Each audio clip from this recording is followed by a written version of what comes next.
Taarifa sehemu gani anapaswa kutoa kwa pengine kishafanyiwa sasa huo ukatili? Anapaswa taarifa pale wapi?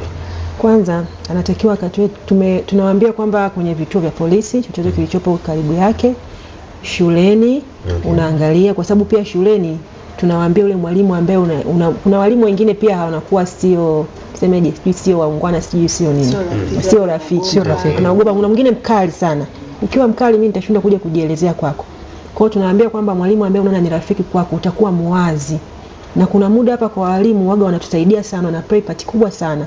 Mwalimu anaweza akamsoma mtoto shuleni. Wewe mzazi usimsome.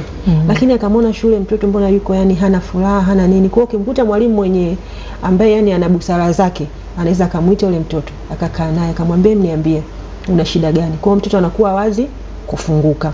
Kwa hiyo tunawapia walimu tunawaomba yani wasiwe wakali sana kwa watoto kuweza kuwaogopesha. Lakini pia mbali na kwa mwalimu wake anaweza akatoa taarifa kanisani.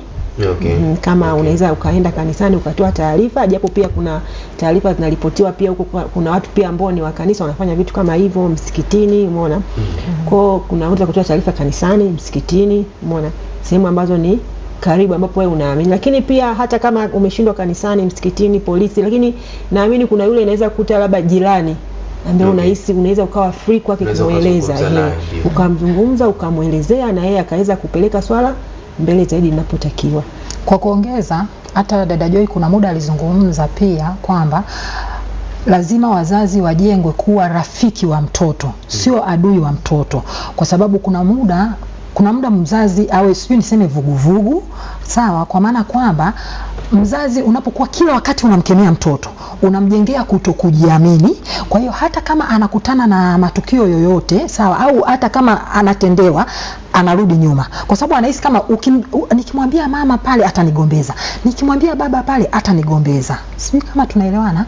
Kwa hiyo wazazi, kwa sababu tunaanza na nyumbani kwanza, ni rahisi sana mtoto kuzungumza kwa mzazi, sawa, au mwalimu kuliko mtu mwingine.